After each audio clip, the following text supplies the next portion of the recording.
the whistleblower prompting Congress to open a formal impeachment inquiry, Donald Trump released a memo describing his call with Zelensky as perfect. The whistleblower gave a very inaccurate report about my phone call. My phone call was perfecto. In fact, the call wasn't perfect or perfecto, and the memo showed that the president repeatedly pressured a foreign head of state for political help. He also called the memo a transcript. Read the transcript. Read the transcript. What about a government? Whatever. Congress began its inquiry by calling in Ambassadors Marie Yovanovitch and William Taylor, Foreign Affairs Officer Fiona Hill, and National Security Expert Colonel Vindman to testify.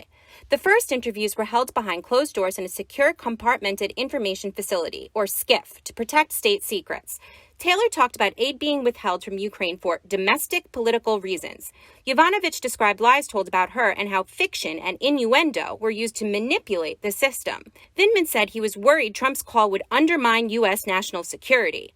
Fiona Hill testified about the unusual activities of Lev, Igor, and Rudy. Republicans complained a lot about the hearings. Because we are elected to Congress. We don't even know what's going on. It's the biggest facade, the biggest farce I've ever seen in my life.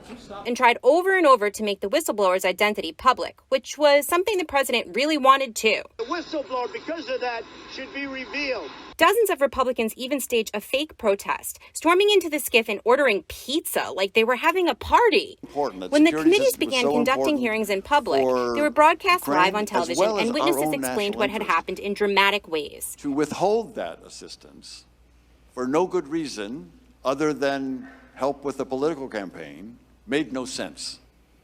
Based on questions and statements I've heard, some of you on this committee appear to believe that Russia and its security services did not conduct a campaign against our country, and that perhaps, somehow, for some reason, Ukraine did.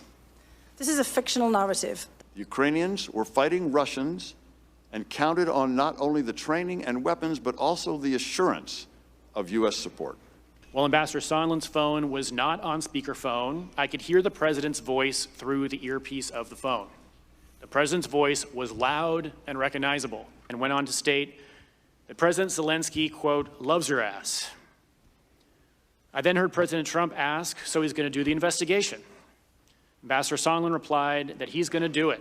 Masha Yovanovitch explained how she had been attacked by Rudy, Lev, and Igor, John Solomon, and even the president himself. I have had only minimal contact with him, a total of 3.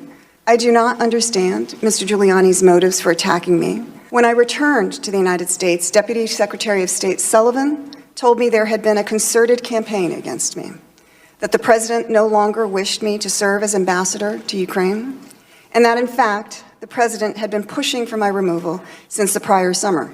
While she was testifying, Trump again tweeted nasty remarks about her.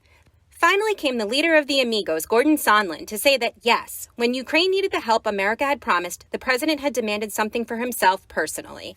Was there a quid pro quo? As I testified previously, with regard to the requested White House call and the White House meeting, the answer is yes.